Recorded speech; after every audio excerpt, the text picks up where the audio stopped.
आता मॅडमने आपल्याला सांगितलं की बाबा 12 किल्ले शिवाजी महाराजांचे अतिशय उत्कृष्ट चांगल्या दर्जाचे आणि तिथं खूप मोठा पराक्रम घडलेला आहे असे 12 किल्ले जागतिक यादीमध्ये गेले आहेत. युनेस्कोने आपल्या जागतिक वारसा यादीमध्ये ते किल्ले घातलेले आहेत. छत्रपती शिवाजी महाराजांचा शिवनेरी किल्ला जिथे त्यांचा जन्म झाला तो शिवनेरी किल्ला, पहिला त्यांचा राजधानी ते राजगड किल्ला, राजविशाला तो रायगड किल्ला, त्यानंतर जिंजी जे तामिळनाडूमध्ये आहे ते जिंजीचा किल्ला, आपला प्रतापगड किल्ला, पन्हाळगड किल्ला, सिंधुदुर्ग, विजयदुर्ग, सुवर्णदुर्ग आणि खांदेरी सगळ्यात महत्वाचा स्वाल्हेर किल्ला. मला वाटते बऱ्याच जणांना स्वाल्हेर किल्ल्याचं महत्व माहित नाहीये.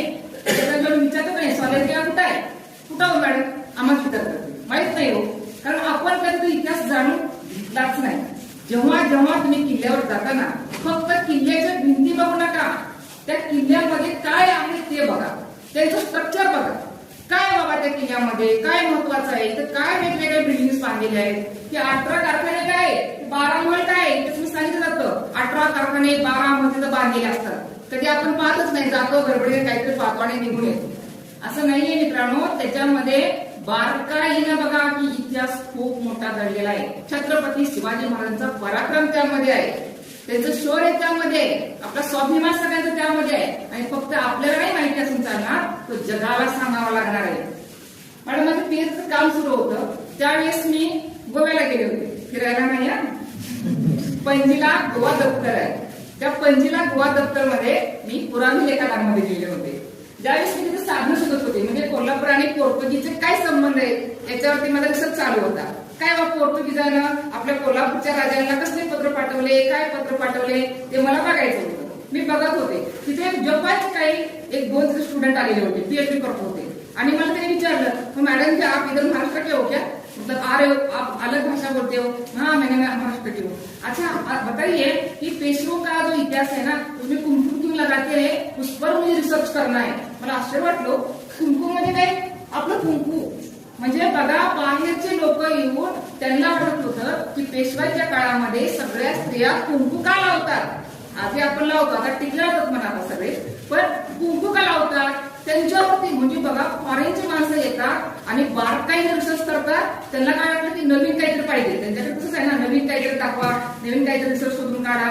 आणि ते म्हटलं की मला त्यांच्यावरती काहीतरी माहिती पाहिजे म्हणून मी इथं शोधायला आले, मित्रासोबत आले. मला काय माहिती सांगता का तुम्ही, मी म्हटलं इथल्यापेक्षा पुढे आलता, पुण्यामध्ये खूप मोठं आहे पेशवे दप्तर, तिथं सगळी माहिती तुम्हाला मिळणार आहे. पण मला आश्चर्य वाटलं की एक जपानचा व्यक्ती येतो आणि इथं मराठ्यांचा इतिहास अभ्यास करून त्याच्यामध्ये त्याला कुंकूवरती जास्त इंटरेस्ट आहे. इथल्या स्त्रिया कुंकू लावतात, साडी घालतात, की कुठून कुंकू येतं, कसं तयार होतं, त्या कुंकूमध्ये काय काय रसायन टाकलेलं असतं, त्या सगळ्यांचा तो बारकाईने अभ्यास करत होता.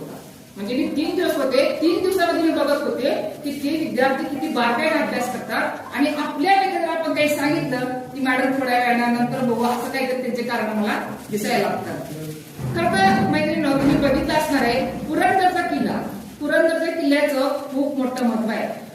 छत्रपती शिवाजी महाराजांना एक पर्यावरण तज्ञ म्हणतात, एक फ्रेंच प्रवासी आहे, त्या फ्रेंच गायकाने रेवंडर फादर नाव आहे त्याचं, त्यानं फ्लोरा ऑफ पुरंदर किल्ला असे त्याने पुस्तक लिहिले. रेवंडर फादरने एक पुस्तक लिहिले, त्या पुस्तकामध्ये तो म्हणतो मराठ्यांचा राजा छत्रपती शिवाजी महाराज हा पर्यावरण तज्ञ आहे. आपण फक्त त्यांना शूरवीर असं म्हणतो, पण त्यांनी काय सांगितलं ते पर्यावरण तज्ञ आहे. आणि का सांगितलं, जवळजवळ 12 ते 14 वर्ष ते पुरंदर किल्ल्यावर तो अध्यापन करत होता, अध्ययन करत होता, तो तिथं बारकाईने अभ्यास करत होता. का करत होता तो, तर पुरंदर किल्ल्यावरती छत्रपती शिवाजी महाराजांनी वन औषधी लावलेल्या होत्या. आपल्याला माहित नाहीये बऱ्याच जणांना की वन औषधी लावलेल्या होत्या, म्हणजे जे जखमी सैनिकांना अत्यंत गरजेचं आहे. आपण सरळ म्हणतो सैनिक किती मेले, 10,000 सैनिक गेले होते, लढाई केले, जखमी झाले, गेले काही.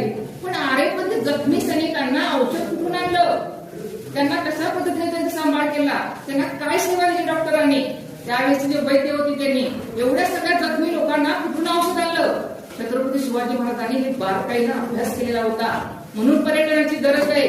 जाऊन पुरंदर किल्ल्यावरती बघितलं तर तिथलं वातावरण औषधी वनस्पतीसाठी अतिशय अनुकूल आहे हे छत्रपती शिवाजी महाराजांना माहिती होतं. म्हणून त्यांनी तिथं रान वनस्पती काय लावलेल्या होत्या आणि तिथून मोठ्या प्रमाणामध्ये आपल्या वैद्यांकडे त्या वनस्पती येत होत्या आणि ते जखमी सैनिकांचं उपचार करत होते.